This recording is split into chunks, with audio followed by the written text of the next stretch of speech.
yang budiman untuk menjaga tata tertib. Jika Anda berdiri dan mengangkat tangan, ada hal-hal teknis yang mengganggu jalannya debat ini. Seperti angka countdown yang tidak bisa terlihat oleh pasangan calon. Jadi sekali lagi saya himbau kerjasamanya. Siap untuk bekerja sama Bapak dan Ibu sekalian? Mudah-mudahan jangan janji palsu ya. Oke, kita jaga komitmen bersama-sama. Suasananya sudah hangat, jadi kita cooling down lah sedikit dari para pendukung. Bapak dan Ibu pasangan calon sekalian, ini adalah sesi interaksi, di mana pasangan calon bisa bertanya kepada pasangan calon lain dan kemudian saling menanggapi. Rule of the game-nya seperti ini, pasangan A bertanya kepada pasangan B dalam kurun waktu 1 menit. Kemudian pasangan B memberikan jawaban dalam kurun waktu 2 menit. Kemudian pasangan A bisa kembali menanggapi pasangan B dalam kurun waktu 1,5 menit dan kembali lagi ke pasangan B 1,5 menit. Kurang lebih seperti itu rule of the game-nya. Kita mulai dari paslon nomor 1 untuk bertanya ke pasangan nomor 2. Waktu Anda, Bapak atau Ibu, 1 menit dimulai dari Anda menyampaikan pertanyaan. Pak Basuki, Komnas Perempuan menyatakan dari tahun 2015 ke 2016 terjadi peningkatan kekerasan pada perempuan di Jakarta. Di sisi lain sangat disayangkan sebagai gubernur Bapak justru melakukan kekerasan verbal atau lisan terhadap perempuan, termasuk memaki, membentak-bentak. Masyarakat luas ikut loh menyaksikan karena ini sudah menjadi video viral di masyarakat. Pertanyaannya, bagaimana bisa seorang gubernur menurunkan tingkat kekerasan perempuan padahal gubernur itu sendiri adalah pelaku kekerasan verbal? Terima kasih. Baik, bisa ditanggapi paslon 2. Waktu Anda untuk menanggapi Pak 2 menit dari mulai Anda memberikan jawaban. Makanya saya katakan ini terus menfitnah kalau nggak ada program yang baik, ya lebih elegan sedikit. Saya menyadari tadi pasangan 3 juga katakan LSM di Jakarta begitu banyak. Kenapa? Karena itulah orang Jakarta lebih terdidik. Makanya tingkat kekerasan pada perempuan di Jakarta, terutama terjadi dalam KDRT rumah tangga, itu begitu tinggi karena mereka berani melapor. Makanya kami, dulu saya dikritik, kenapa mau membangun apartemen di tanah-tanah polisi dan TNI. Sebetulnya kami mau numpang, itu adalah rumah-rumah aman untuk perempuan yang mengalami kekerasan dalam rumah tangga. Jadi dititipkan di dalam mesnya polisi sebetulnya. Itu idenya seperti itu. Lalu katanya saya ada kekerasan pada verbal. Itu satu kasus terus dibesar-besarkan. Itu adalah orang yang jelas mengambil KJP kontan. Tapi coba lihat, buktinya ibu-ibu demen tuh foto sama Ahok sampai ngantri sampai bayar. Jadi bagaimana bisa orang yang melakukan kekerasan kepada perempuan didatangin? Istri saya udah kabur duluan kali kalau saya keras kepada istri saya. Nah ini tentu saya ingin sekali ya di dalam pilkada ini janganlah gunakan fitnah-fitnah, contoh-contoh yang membangun opini yang jelek. Mari kita berlomba program demi program. Sangat disayangkan pasangan calon 1 ini programnya ngambang kayak CCTV. CCTV kita sudah punya banyak. Bahkan Ibu Sirvi, mohon maaf nih, ini contoh pejabat yang tidak mau kenal PNS yang golongannya rendah. Makanya kagak kenal ya, ada yang disabilitas. Terima kasih. Baik, baik. Kembali ke pasangan, mohon tenang. Mohon tenang. Bapak dan Ibu sekalian, kita sudah sepakat tidak ada yel-yel dalam debat ini. Tidak ada yel-yel. Jadi saya mohon dengan sangat, jangan ada yel-yel, ya, supaya kondisinya kondusif. Waktu Anda Pak, untuk menanggapi 1,5 menit, dimulai dari jawaban Anda. Pak Basuki berbicara kita fitnah. Yang jelas itu semua sudah diketahui publik. Viral di mana-mana. Dan itu bukan hoaks. Ada di mana-mana Bapak mempertontonkan kekerasan verbal, lisan terhadap kaum perempuan yang harusnya dihormati. Judgment di depan publik. Bapak tidak ingat bahwa kekerasan verbal seringkali lebih menyakitkan dibandingkan kekerasan fisik. Apalagi ketika dipamerkan ke depan publik, terekam selama-lamanya. Bayangkan kepada keluarga dekat kita, bagaimana kemudian memiliki integritas untuk mengatakan kita akan melindungi wanita, perempuan, anak-anak. Sulit untuk mempercayai ketika itu yang dipertontonkan kepada publik. Itulah sebetulnya Bapak mengatakan ada banyak program bagus-bagus. Sebetulnya dari program Bapak pun tidak ada yang baru. Saya mengatakan juga CCTV adalah tambahan-tambahan yang baru yang belum semuanya terpasang. Kita tahu tidak ada program satupun yang baru sama sekali. Tetapi kita bertanya di mana goodwill, komitmen, mengatakan ingin meninggikan perempuan ketika Bapak sendiri memaki-maki wanita di depan publik. Baik. Silakan kembali. Saya berikan kesempatan kembali untuk menanggapi pasangan nomor urut 2. Mohon tenang dengan segala hormat. Saya minta untuk tenang. Debat boleh panas, kepala dan hati dingin-dingin saja, oke? Silakan Pak, waktu Anda 1,5 menit dimulai dari Anda menyampaikan jawaban. Begini ya, tadi disampaikan dengan sangat kacau antara satu perempuan, dua perempuan dengan kaum perempuan berbeda. Ketika ada ketidakjujuran untuk mendidik, perlu sekali waktu kata-kata yang tegas dan jelas. Sehingga benar-benar kita akan dididik mempunyai moral yang jujur, moral yang bertanggung jawab. Tetapi yang perlu saya sampaikan di sini adalah, bukankah sekarang Pak Ahok sudah menjadi Basuki? Sehingga proses belajar ini menjadi bagian terpenting bagi kita ya untuk benar-benar melakukan tindakan korektif. Kami betul-betul sangat anti kepada korupsi. Kami sangat anti terhadap penyelewengan. Oleh sebab itu, untuk memberikan pendidikan perlu di Jakarta ada shock terapi supaya masyarakat betul-betul mampu bertanggung jawab. Sekarang data menunjukkan sudah hampir tidak ada lagi penyalahgunaan untuk menggunakan KJP. Tidak ada yang kontan lagi. Artinya apa? KJP betul-betul ditujukan untuk kepentingan anaknya, bukan kepentingan ibunya. Terima kasih. Baik. Kita berikan aplaus kepada pasangan nomor urut 1 dan pasangan nomor urut 2 yang sudah berinteraksi. Baik. Mohon tenang. Kami akan berikan kesempatan kepada pasangan nomor urut 2 bertanya kepada pasangan nomor urut 3. Rule of the game-nya sama. Waktu untuk bertanya 1 menit, ditanggapi 2 menit, ditanggapi lagi 1,5 menit, dan 1,5 menit. Silakan waktu Anda untuk bertanya 1 menit Pak, pertanyaannya 1 menit. Oke.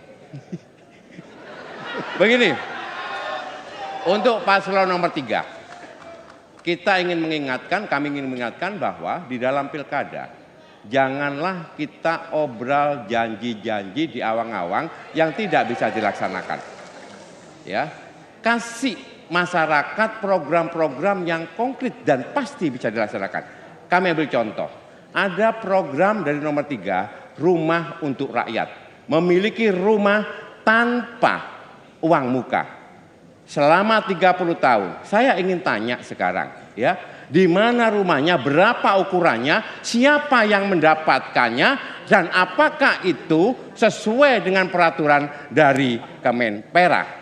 Oleh sebab itu, mari kita berikan yang betul-betul bisa dilaksanakan. tidak memberikan wacana-wacana yang sulit untuk dilaksanakan. Terima kasih. Baik. Paslon nomor 3, silakan ditanggapi. Waktu Anda untuk menanggapi 2 menit, Pak. Dimulai dari Anda berbicara. Luar biasa. Ini gestur yang kita harapkan sebenarnya. Silakan.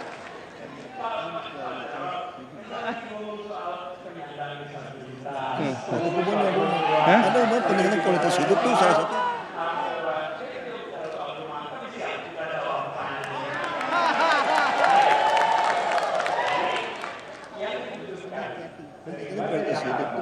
Rumah benar, iya benar. Enggak apa-apa. Enggak.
Keep smiling,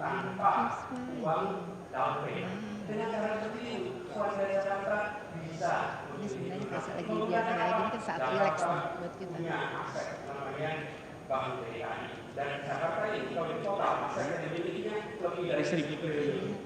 Keluarga dihitung, satu orang jika dibagi rata-rata 1.000 triliun dibagi 10.150.000 penduduk di Jakarta, apa yang terjadi? Kira-kira 100 juta per orang. Izinkan warga Jakarta merasakan aset 100 jutanya dalam bentuk down payment 0 rupiah. Terima kasih. Baik.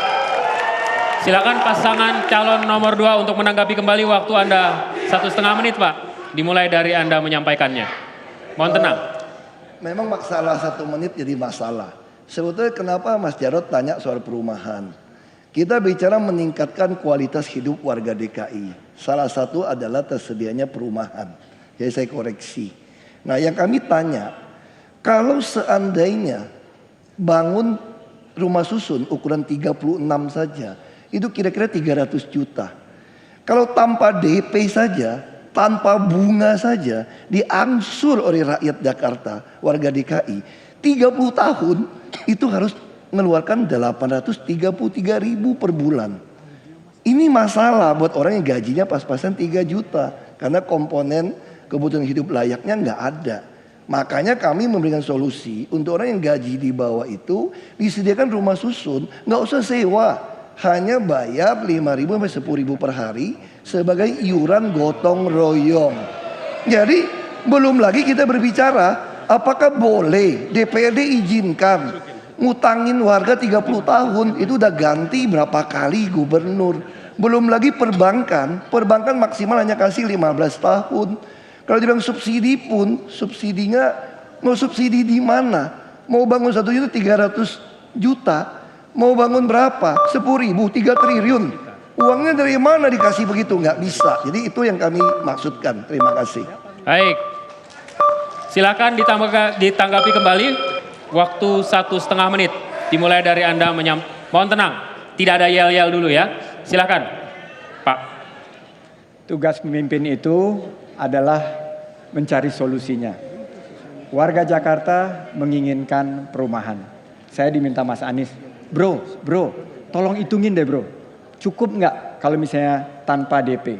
Kalau kita tarik pakai skema mirip-mirip seperti HDB di Singapura. Saya ini kebetulan backgroundnya keuangan. Saya memiliki pengalaman. Dan pengalaman saya hitung, kalau kita tarik ada pinjaman yang sangat jangka panjang, dan jumlah down payment-nya itu kita bisa tekan, kita bisa memberikan sebuah kesempatan bagi warga Jakarta untuk memiliki mimpinya, yaitu rumah yang selama ini mereka idam-idamkan. Banyak sudah dijalankan skema-skema ini di negara lain. Bagaimana skema perbankan bekerja sama dengan skema pembiayaan yang betul-betul jangka panjang. Saya membangun infrastruktur, kita panjangin pembiayaannya. Dan pembiayaan kalau panjang itu kita bisa turunkan down payment. Karena sekarang warga Jakarta sudah saatnya bisa menikmati mimpi mereka. Mimpi bahwa selama ini mimpi mereka hanya memiliki kendaraan bermotor. Sekarang bisa naik kelas. Mereka bisa memiliki rumah sendiri. Itu yang mereka selama ini harapkan. Saya punya hitung-hitungannya, kita punya pengalamannya, kita akan hadirkan warga Jakarta kesempatan untuk memiliki rumah sendiri. Di situ adalah kunci kesuksesan seorang pemimpin memberikan solusi untuk warga Jakarta. Baik. Terima kasih pasangan nomor urut 2 yang sudah bertanya dan ditanggapi oleh pasangan nomor 3. Kok masih ada yel-yel? Katanya sepakat tidak ada yel-yel tadi. Mohon tenang. Kita lanjutkan. Sekarang giliran pasangan calon nomor urut 3 bertanya kepada pasangan calon nomor urut 1. Kami silakan waktu Anda untuk bertanya Pak. 1 menit. 3 ya, tanya. Ke satu.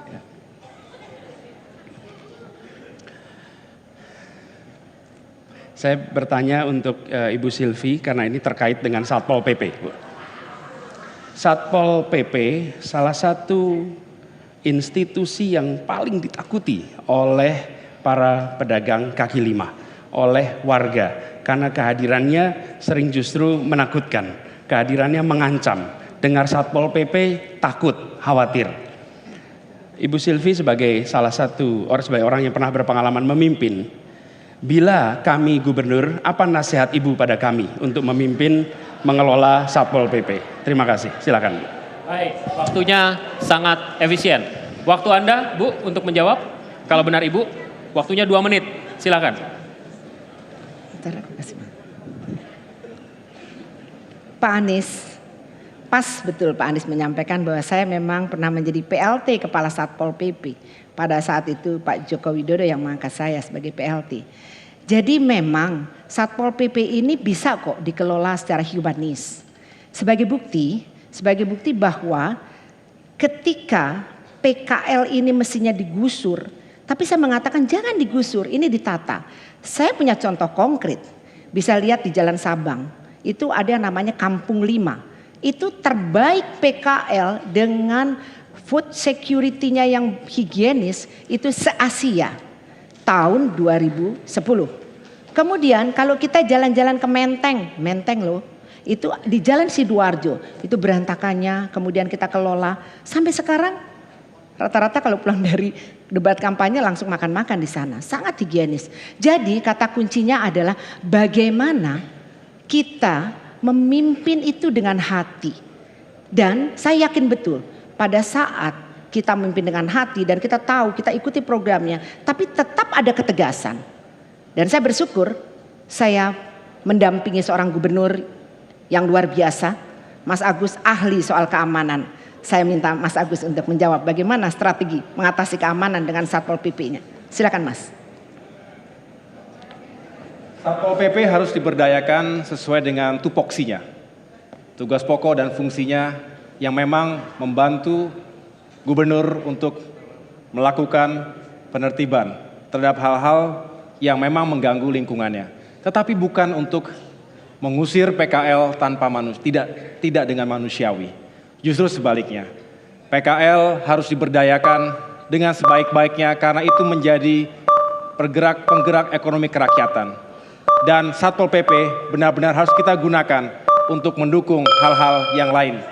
Baik, waktunya habis. Terima kasih Pak. Ditanggapi waktu Anda 1,5 menit.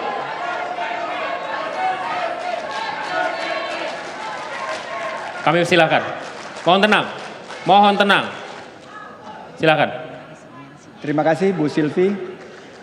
Kami berjalan di 267 kelurahan dan memang kami melihat seperti cerita Bu Cecep. Bu Cecep ini adalah pengusaha bahan bangunan di Berlan. Dia khawatir sekali bahwa lahan usahanya itu tidak berkelanjutan karena kerap kali Satpol PP hadir. Nah, kami melihat bahwa betul kita harus memimpin dengan hati. Tapi yang kita ingin sampaikan adalah sebuah program pemberdayaan. Bagaimana kisah-kisah seperti Ibu Cecep, kisah-kisah seperti Ibu Awi yang berjualan bir peletok, yang nanti akan menghiasi pariwisata syariah malam kita, itu bisa kita berdayakan. Kita punya program OKOC. OKOC itu adalah kredit khusus untuk perempuan. OKOC bisa mengangkat pemberdayaan dari perempuan. Bagaimana skill, jejaring, dan akhirnya permodalan itu kita bisa hadirkan untuk mereka. Kesejahteraan adalah salah satu yang diinginkan oleh para pedagang kaki lima.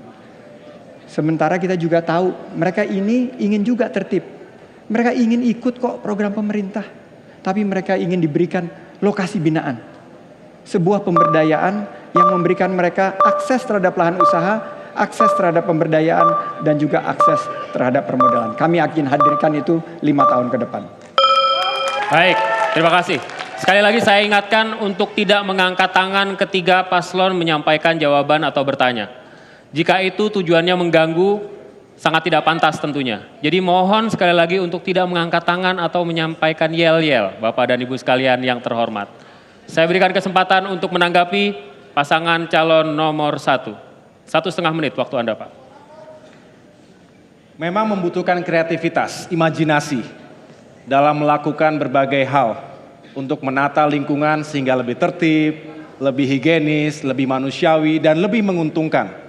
Menjadi daya tarik tersendiri bagi kota Jakarta. Inilah seharusnya dimiliki oleh pemimpin di Jakarta. Kalau hanya sekedar menggusur, saya pikir tidak perlu ada pemimpin yang benar-benar memiliki visi ke depan. Tetapi yang paling penting adalah bagaimana kita bisa menata itu dengan baik di lokasi yang kita siapkan. Pembinaan, pemberdayagunaan PKL tadi, termasuk komunitas yang ada di masyarakat kita. Semuanya harus tumbuh bersama-sama. Jangan sampai yang lemah selalu kalah, yang lemah pasti tergusur. Sedangkan yang memiliki kemampuan, dia bisa berada di atas segalanya. Ini tidak adil. Pembangunan di Jakarta harus berkeadilan. Dan dalam menggunakan birokrasi kita, termasuk tangan-tangan yang ada di dalam Pemprov DKI Jakarta, termasuk Satpol PP, itu juga harus menggunakan logika dan hati nurani yang baik. Memang terkesan klise, tetapi inilah esensi dari kepemimpinan. Kepemimpinan pada akhirnya adalah bagaimana mempengaruhi orang lain secara ikhlas mengikuti kita. Dan inilah harusnya yang kita lakukan.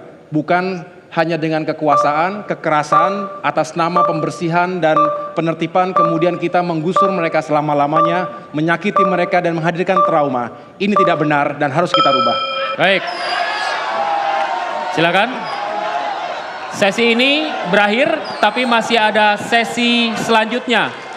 Interaksi antar pasangan calon dengan pasangan calon lainnya. Tetaplah bersama kami di debat final Pilkada DKI Jakarta 2017.